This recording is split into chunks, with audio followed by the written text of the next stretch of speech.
I feel like they have to be the same color, but Why? Let's get so to the that they bottom of don't this. look mismatch. I feel like that's my biggest thing. I don't want them to look mismatched. I feel like if I'm doing it, I don't want the people around me to know that's what I'm doing. Why do I need to have the same color socks if you're never going to see my socks? You do see our socks, especially in Florida. We wear shorts. I mean, during the winter, I guess it doesn't matter. This is the only reason I ask. Sorry, y'all. But that's the only reason I ask. Because sometimes you don't feel like looking for, and here's my problem. Here's my red flag, and then we'll get into the episode. I'm gonna buy every type of white sock. I got a no-show Nike, I got a Calvin Klein ankle, I got a Nike ankle white, Nike ankle black, Adidas ankle. I'm gonna have every one, but when it's time to find two of the same one,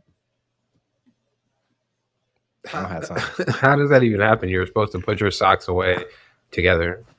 But my thing is, you wash them with other clothes, and then you dry them with other clothes, and then you take them out, and it's time to start folding clothes. And sometimes one is balled up in your shirt, another one is balled up still in your pants. You know what I'm saying? Now, see, what you got to do is you got to half roll them together just so that they're still together. You don't roll them fully at all. You still want them to wash and everything, but at the top, you can roll it just a little bit so that they Nah, stay together, bro. Yeah, nah, that's what you got to nah. do. This is episode 77 of the Rhythm and Rhymes podcast, and I'm gonna continue to wear mismatched socks. I'm your host, AJ Hughes. I'm here with my co-host Antonio Hughes. How you doing? You back in school? We'll keep the pleasantries brief, but we're gonna get into it. We're gonna get into it. I'm good. Finishing up. That's really what it is. I'm almost done. One semester left. Kind of making a bucket list for the semester, ticking it off, planning out photo shoots and stuff like that. That's dope. That's dope. The weather is cold though. I say Florida is cold. They got me. I'm a tracksuit boy now. I'm a tracksuit boy. That's where I'm at with it. How do you feel about this weather? Does it make you miss home? No. No. I've come to not like the cold anymore. It's really hard for me to just walk outside and it be cold all the time. I remember some dad kept saying was like, you start to feel it in your bones as you get older. And I'm not that old yet, but I was like, I get what you're saying. Like it's really cold, but What do you feel in your bones? the temperature. Do you know when it's gonna rain? Yeah, But you're not there I yet. definitely got some knee problems, bro. I can say that. That's fair. That's fair. All right, man. There wasn't a ton of it's quiet right now, you know what I'm saying, in terms of Real music. quiet. So we're gonna get to a couple of things, but I wanted to start with Ashake is no longer a part of YNBL, right? Ashake has been signed since we've known him since Sungba, or I think right before that. He was signed to YNBL, which is Olamide, his label. His other label mate, Fireboy DML. And there was a couple other people that I saw were signed prior to him, but it's mainly been those two for the better part of 2.5 years. And Joey Akin, shout out Afrobeats reporter, you know what I'm saying? Afrobeats Intelligence. You know that guy. He reported that they unfollowed each other. And I hate the signs of this is like the breakup, quote unquote. Right. I hate that it is that way because it shouldn't be that, but it is. He unfollowed Olamide. He took YNBL out of his bio and he put creative director. And when the artists like do the revamp on their social and they delete everything, they come back with other stuff or whatever. He came back, he portraits, new music. He leaked some music on his Instagram. I'm not like the face tats to me looks weird, but the music sounds fire, so I could really care less if I'm being honest. But I wanted to ask you, right? Ashake is the biggest, I think he's the fastest growing Afrobeat star outside in a different way than Tyler, but faster than Tyler. Do you think he can continue the ascension without like major? Do you think this is going to interfere with his trajectory? Let me ask that because I feel like he's hot as fish grease right now. Um, I don't think so personally, just because we've seen a lot of artists from different countries start to attach themselves to bigger labels. Like we saw Central C attach themselves to a bigger label. I'm pretty sure Stormzy is signed to a bigger label. Like I feel like a lot of the times Def Jam. now, a lot of these issues that bigger artists faced before when it came to blowing themselves up are not barriers as much as they used to be. Like, and I think this is one of those cases, in my opinion. I think Ashake has linked himself with a bunch of different artists that could give him a platform as far as like face value. Like I'm pretty sure he's done stuff with Gunna. He's done stuff with doesn't he have a song with Tyler? Doesn't he? Pretty sure. Yeah, But Travis he's done Scott. stuff with a bunch of artists to where he could still hop on stuff with them and still he has his own presence online. He has his own real unique style. So I think he'll be fine trekking by himself. All right. Yeah, I agree with you. I don't think it's going to affect him too much just based off of how he's done thus far. Yeah. I just thought it was interesting because, like, when you see an artist having success, like this was his third album. They said, so Joey Atkin, I'm going to send you the tweet so you could put it up. But he spoke to, like, how Olamide usually structures his deals, and they're usually 2 years. And he said Ashake's deal was 2.5 years. Like, they finished after they put out this last album, and then it extended for 6 more months. And it was like the way he worked it in there, I guess Asake is going to retain like ownership in his projects, which I think is pretty cool. You know what I'm saying? Like to be able to go through the system, then both earn money in past when stuff was put out, and he's gonna get his freedom and be able to do whatever he wants. I think he'll be fine too. I don't think he'll have really too many problems musically, which is all we really care about. And I guess the only other topic outside of Asake, because that was pretty quick, TikTok. Do you see yourself, and I ask this for a couple of reasons, but do you see yourself just being on Instagram more or just having more free time to not be on social media? I feel like I'm already not on Instagram as much unless I'm posting or something like that. Like I would say I can actively, without the screen time feature, keep my screen time down to about 30 minutes on Instagram specifically. Wow. Like I really don't scroll Instagram that much. I would say it probably will give me more free time because I do scroll TikTok a little bit. It's easier to get caught in a doom scroll on TikTok. But I don't know. I've been hearing Thanos is thinking about buying it. So Elon might get that added to the Infinity Stones and we might That's not even sick. have TikTok leave. Do you think I saw an article that said that. Do you think let me not even ask. I was going to ask if you think he has the funds to do, but he didn't even have the funds for Twitter. Like he had outside investors back him on that. So that would be sick. That would be sick. But he actually would be Thanos. About, right? Yeah. After this, go look up how much his net worth has went up since Donald Trump got elected because of the fact that Tesla has went up as much as it has. His Tesla shares have went up insanely, and he's up right now. That's so sick. He's made so much money since Trump got elected. So he probably has the funds. I'm not going to lie. This is not a political podcast, but I saw a quote that said Elon Musk looks like he's living in the simulation. He knows he's in the simulation and he's winning or something like that. And I'm just like, bro, we're at a point now where we're seeing stuff that has not been done, right? But let's get back on focus. TikTok is an important music discovery tool. Right. Where do you see the future of music discovery going? And I'm leading you somewhere, but I'm asking, what do you think?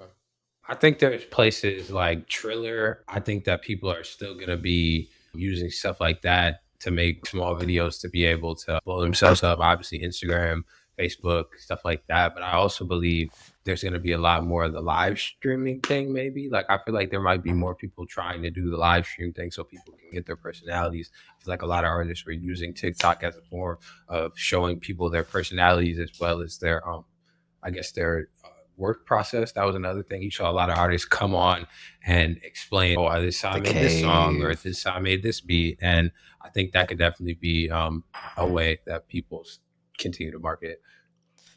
I agree. I think, you know what I was talking to Colton about yesterday? My friend Colton, for the audience, if y'all don't know. We was talking about third spaces. You know what a third space is? Have I explained this to you? No. Okay, so the third space is a theory that came up in the mid 1900s.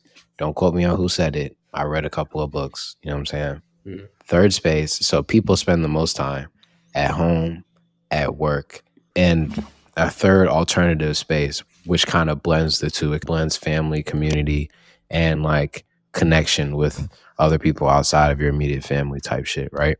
And it's also a networking effect. It's also how you make friends, you know what I'm saying? Things of that nature. For a lot of people, for a long time, the Black church was was the third space for a lot of people. Now, during this period of time, a lot of people's third space is online. It's a virtual experience, which is why you see like the live stream thing blowing up in that way. It got me to thinking.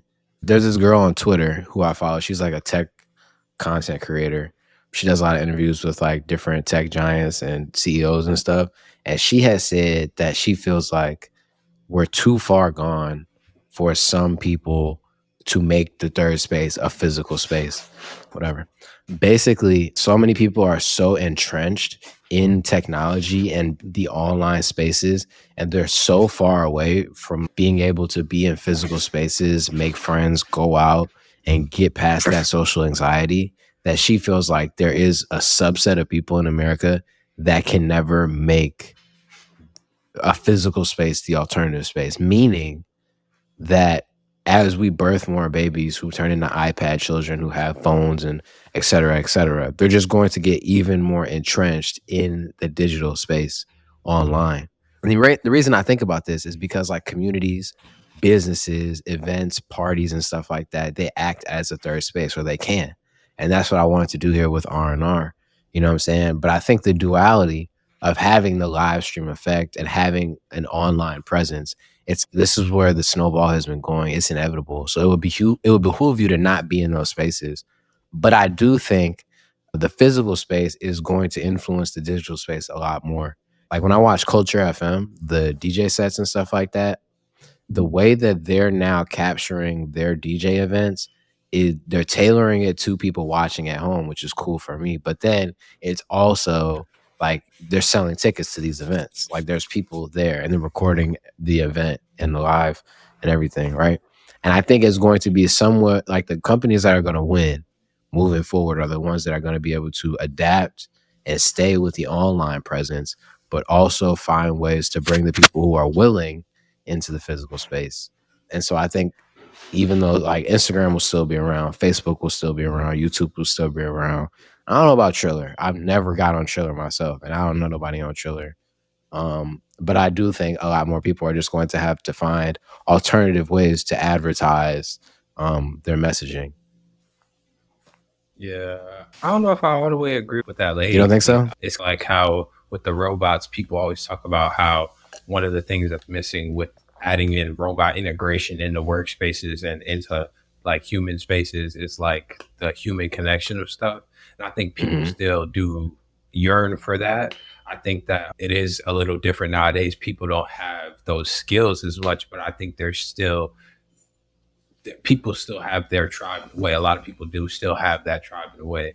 But I guess I would have to look at the loneliness stats right now and who feels like they have friends and like stuff like that. So I guess I'm not an expert. But I feel like we're like, you remember when we were talking about incels?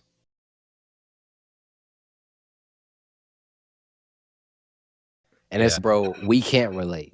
You know what I'm saying? Not to get too far off track, but we can't relate. That's not our ministry. You know what I'm saying? We're handsome niggas. That's not us. But there's a group of people out there that does apply to. And you just might not know them or come across them. You know what I'm saying?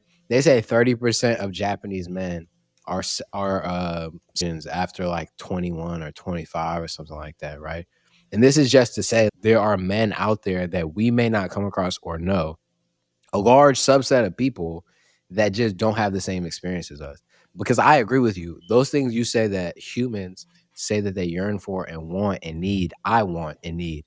But I hate to get too crazy, but there's men out there that don't, they're so afraid of a physical like a in-person interaction socially with a woman that they would rather just do it at home on their phone.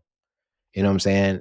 And there is a group of people where they might want the alternative. They might want to meet people in public.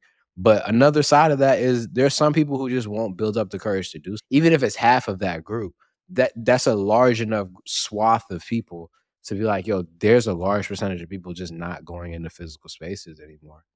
Like, I think while you're right about a lot of people's desires, it takes a lot for people to change. And I just think that Right. you might not interact with the people we're speaking about enough. You know what I'm saying? Like some of the it's a great example actually. Some of the people that have reached out to me through R&R, like TikTok lives, were very socially, and they wouldn't mind me saying this, but they were very socially awkward people. People that don't necessarily look to like meet in physical spaces. You know what I'm saying? Like one of my friends, Khadijah, she's like the moderator on the TikTok page. She is very like she gets very anxious in a lot of like social settings sometimes. You know what I'm saying? So she's on TikTok lives a lot. That's how we met.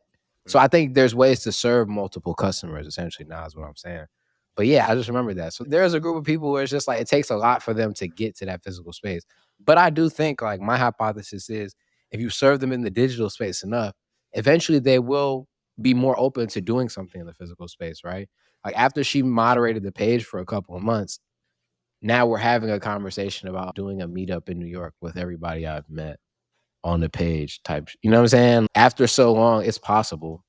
But I think the reality is, bro, people forget how to speak to each other. You know what I'm saying? We don't have that problem, but it's a lot of people out there like that. Yeah, I also think last thing I would say about it is like COVID definitely contributed to that. I remember I had this Facts. one, my friend Losaya, she hadn't been in school for a little bit. And she was telling me literally today, I'm so afraid to go back to school and be in like in person classes. I haven't done this in so long. I got to be around all these people and all this stuff. And I'm just like, bro, that's nothing. But you're right. Like for everybody, that it isn't nothing for everybody. So, Yeah. Yeah. That's in a more meta way. I feel like you have to be okay with discomfort yeah. and take it how you will. But that's what I've been telling myself for the last couple of days, last couple of weeks. I've had a lot of uncomfortable conversations recently that I would have normally avoided. But I think you have to get used to being in discomfort. You know what I'm saying? That's the only way you grow. That's the only way you grow. So I would say anybody watching, you know what I'm saying? Take that opportunity. Take that opportunity and do the uncomfortable thing. Go to the party. I feel like it's a good time to talk about, bro. I've been living in Jacksonville for about 2.5 years now. And I haven't had consistent friends like that I would meet up with and hang out with in public. You know what I'm saying? Like I've done a lot of stuff out here by myself because I refuse to let my difficulty of making long lasting friends inhibit my ability to have fun or even be social. You know what I'm saying? Like I can go out and talk to people that I may never see again. And that does something for my social battery, even if it's not a long term friendship. Obviously, that would probably be more that would probably be better. But in the interim, like I always tell people all the time, like I'll go out to eat by myself. I'll go sit at a restaurant, get food, and order by myself. I've been to a bar, ordered a drink, sat there for about 15, 20, 30 minutes and left. You know what I'm saying? I've been to parties by myself. Been to the movies by myself. I don't think you should let going somewhere by yourself keep you from being social.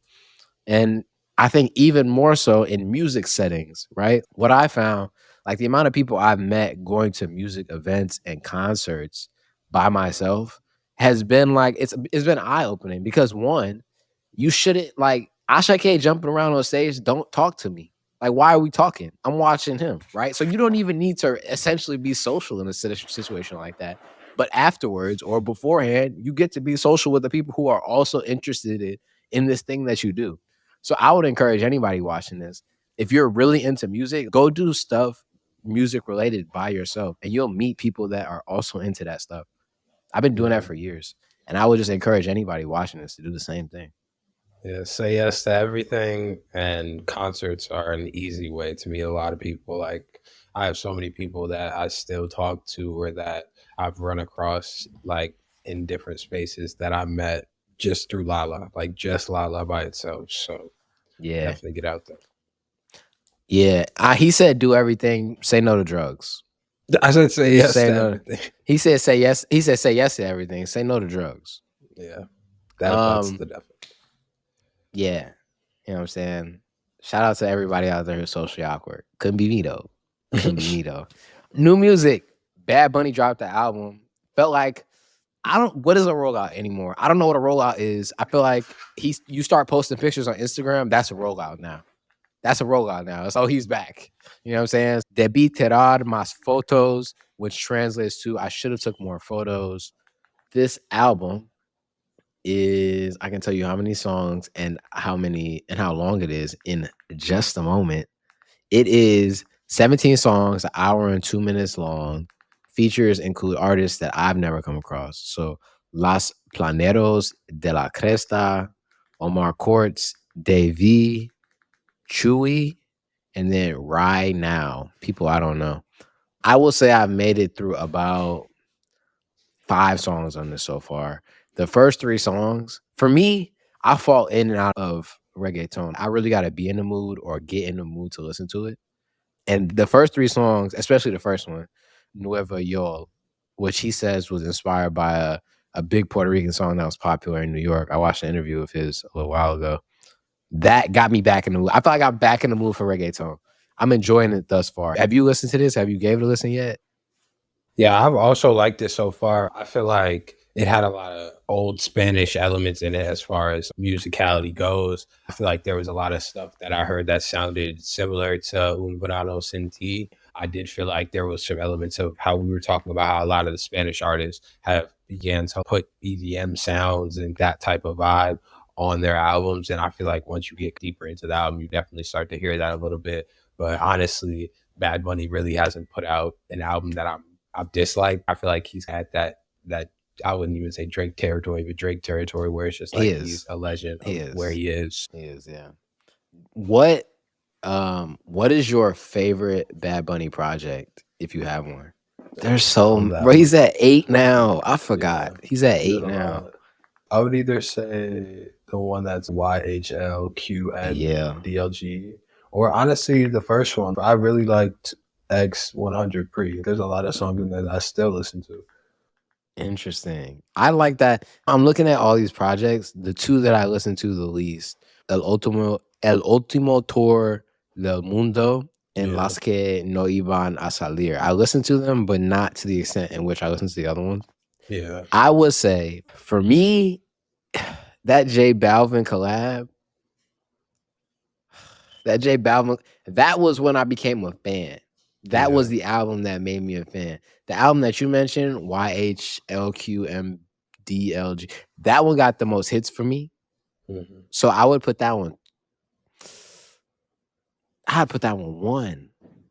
Yeah, okay, I would say that was 1. The J Balvin one 2. Un Verano Sin Ti is 3 to me. I would probably change mine. I would put YHL probably first, and then Un Verano Sin Ti, and then X100 Pre. But I feel like I just haven't listened to Oasis that much. Oasis is fire. Oasis is heat. You should go check that out. But yeah, shout out Bad Bunny. We ain't got to spend too much time on it. You know what I'm saying? I just think I'm back in that zone.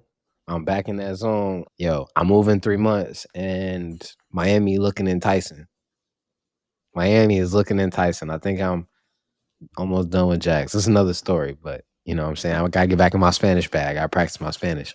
Go back through that Mike Towers album. It was pretty good. The most recent one? Yeah. Okay. All right. Mike Towers those artists that put out so much music, it's like once you start overloading my Spotify, I just stop cooking, which I think is a bad habit, but you know what I'm saying? Yeah. That's what it be. Yo, you know what benefit we have over most, or I want to say most, a lot of the field when it comes to commentary on music? What? Our socioeconomic status kept us out of poverty. It kept us out of poverty, but we weren't rich. We weren't wealthy. We were medium socioeconomic status. So we grew up in a non-urban environment. So we get to speak on suburban rap. Who else? No, not many. We get to speak on suburban rap. And the king of suburban rap, in my opinion, Jack Harlow, dropped a single. And I realized, you know what I'm saying? I get to rep the suburbs. I get to rep the burbs, you know what I'm saying? Shout out Oswego. Shout out Aurora, you know what I'm saying? I might get tatted like Elijah Winston. I might get the 630 tatted across my chest. Shout out to the suburbs. No, what did you think of Tranquility? I thought it was pretty solid. I'm ready for new Jack Harlow. I'm always ready for new Jack Harlow music. I think last time we got a real project was 2023. I think we're gonna get some Jack Harlow, like actual like a full album, because even Jackman was 10 song, real short. I think we're gonna get something that's more. That's what they say, where it's a longer project. So Jackman I like was the one of concept. them. Jackman is one of the more underrated rap projects of the last couple of years. I'm not gonna lie to you. What Jackman? I'm not. Yeah, I don't feel like. I feel like when artists go pop or do a lot of pop, when they go do rap, we don't give it as much credit. Like we don't give it as much of a listen because it doesn't feel like they're all the way in with hip hop. But to me, it's just like Jack Harlow, and this is Russ my too. This is my suburb speaking. I feel like we discount Jack Harlow's rapping because he does pop songs. And I don't feel like you should. It's like the Drake argument. I feel like just to be able to do both may be more impressive than some of these raps that people are doing that are just kind of subpar. All right. You know what I'm saying? I want some new Jack Harlow too. Pause. If that's a pause. I want a new album. Yeah, I think they do that to Russ a lot too. He had Chomp on the end too, and a lot of people still just know him for like all his singing and stuff like that. But I do think it makes you more talented to be that versatile. Hey, when I do my Russ interview, the intro is going to be similar to how I just introed Tranquility. You know what I'm saying? I'm hyped for that day. But yeah, I think Russ gets the same thing. And I personally, I don't like R&B singing Russ. I don't like Russ with the melodies. I like Russ when he acting tough. You know what I'm saying? You feel me? Hell nah. Last thing, Darko. Focus on me. You know what I'm saying? I'm getting my African music education in real time, y'all. Learn with me. Darko been putting out bangers recently, and she sampled African legend P Square. You know what I'm saying? Shout out P Square. If you don't, we'll put you on. And Focus on Me has been the marketing and the content for the song leading up to it built a lot of anticipation because I guess it was a familiar P Square song to a lot of people. I'm going to look it up for you in a second. But the song went out. I was listening to it. I was watching it on YouTube. Darko then tweets out that P Square put a copyright infringement or a copyright strike on her YouTube video because he later came back and said, yo, I want to be on the original song. Even though she told him to send his verse still because she was going to put him on the remix when she released it in a couple weeks or a month or whenever she decides to release it. But he said, nah, I gotta be on the original song because you sampling my song. And when she said no, he went and did something foul. You know what I'm saying? And she still, even after sorting it out, gave him props. You know what I'm saying? Which to me just speaks to Darko wanting to be here for the vibes. You know what I'm saying? This song to me is amazing, but I thought it was interesting that she called him out and still paid him respect. That's all I really had to say on it. Okay, we'll go check this out. Yeah, bro. Darko is interesting. Yo, there's a couple of memes going around on Darko on Twitter. No, it's TikTok. Basically, there's a couple of music videos where she dresses more masculine, I will say, right? And in some of her videos, she'll get all girly and dress up as a woman. I think it's funny because the memes will say, yo, when you see this bad shorty in Darko's video and you're wondering who it is, and because she'll put on makeup and put on like dresses and stuff like that, but she won't do that, I guess, out in public. But that made me laugh. You know what I'm saying? Darko is somebody I feel like I'm just starting to come around on that I really didn't know about before. Yeah, I've never heard of them, so I gotta check them out. You know the song that she just put out with Rema, the one that sampled the what's that song that Red Ruby the Sleaze? You know the song that it samples the dun dun dun dun dun dun. You know that song? Guess Yeah. Quincy What? Jones in the documentary. There's 13 notes. I don't know what song that is. You know how many songs go like that? Yeah, you do. The one where Rema come in. Baby, you are crazy. Yeah, that's. I gotta put you on. That's crazy. Hold up. Damn. That's crazy. Favorite girl. That's what it's called. Now I'm finna play it for the people. Look what you did. I usually don't be trying to share my screen and shit, but now you got me having a. Where's that? There it is. This will be quick. This is the last thing we got today, anyway.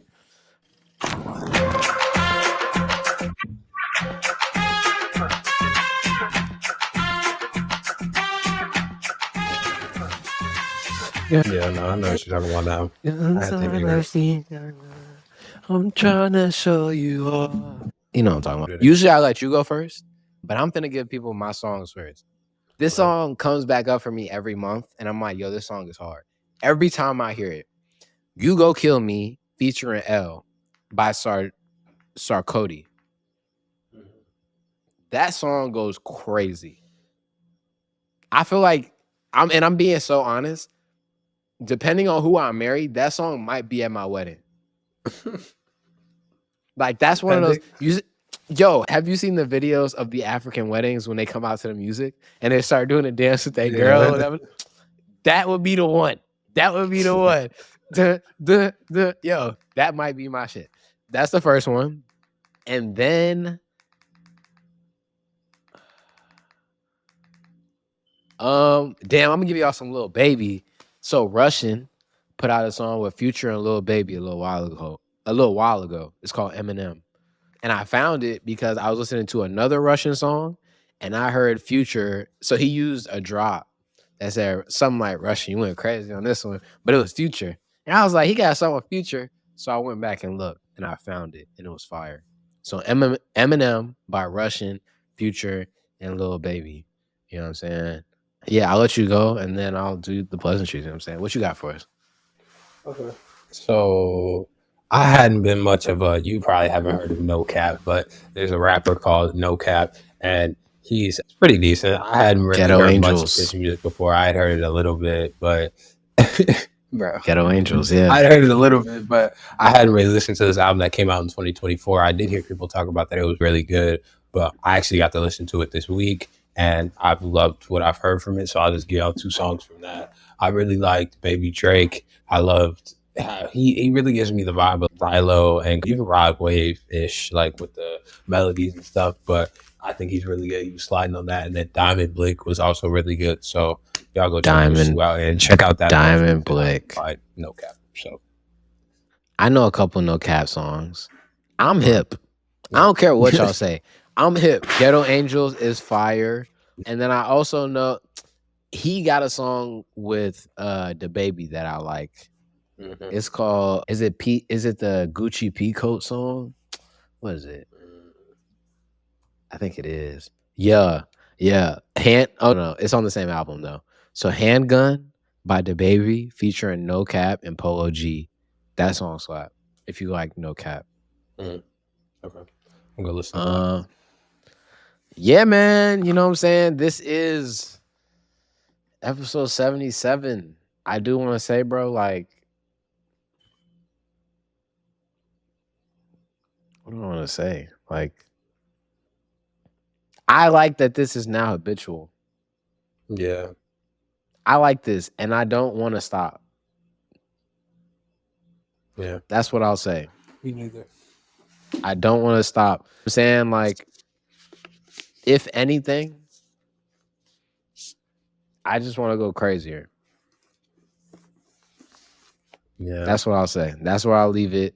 You know what I'm saying? What's coming up for me? I go to Brazil next month. I'm going to Brazil. You know what I'm saying? I know no Portuguese. I just want to say, I'm going to bring out a couple. I'm going to bring out, you know what I'm saying? I'm going to bring out Duolingo and learn something. Because they say it's not like Spain. It's not like Spanish speaking countries where people speak English all the time. They're like, bro, you're fucked. So I'm going to be using hella Google Translate. I'm going to be using hella Google Translate. Shout out Google. You know what I'm saying? April, I don't know if I told you this. One-way ticket to London, April 10th. Or either April 9th or April 10th. I forget. My lease is up April 9th. I don't know when I'm coming back. I really don't. Right now, the plan is a month. But Alkaline performs 4 days after I get out there. So I'm going to an Alkaline concert in a couple of months. That's what's on the horizon for me. A lot of this stuff will be music influenced. When you see me in another location, just know I'm there for the vibes. You know what I'm saying? The rhythm. That's all I'm gonna say. The rhythm. That's all y'all get right now. The rhythm. That's where I'm at, bro. That's where I'm at. Yeah, Oh, I saw you got that book though. I saw you got that book. Have you started reading it? Is it good? I just got it today. For anybody who doesn't know, this is You Deserve to Be Rich by Rashad Bilal and Troy Millings. They do Earn Your Leisure. I love a lot of the stuff they're doing, and I just wanted to hear what they had to say. And you can never go wrong paying for knowledge. But I haven't started it yet because I'm reading this other investing book right now. So I got to finish this one first, and then I'm gonna read this one. But yeah. Yo, Rashad and Troy, y'all ever see this? That's the only free advertising we giving you on our platform. You know what I'm saying? You gotta support a black business if you want to, you know what I'm saying, get an ad on this here platform. But I agree, I think that's good. Yo, last thing, and then we could go. Rashad posted, he screenshotted, and this could be a lie, but it was motivational to me.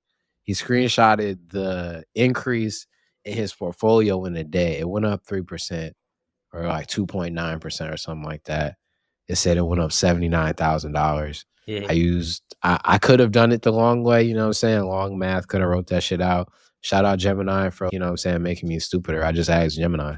And Gemini told me that his portfolio was at $2 million. I believe it's a lot of money. It's a lot of money. 2.9%. And he's going up a salary. It's crazy. A little bit motivating. You know what I'm saying? A little bit motivating, not to count pockets, but it was like, damn, I need to get mine like that.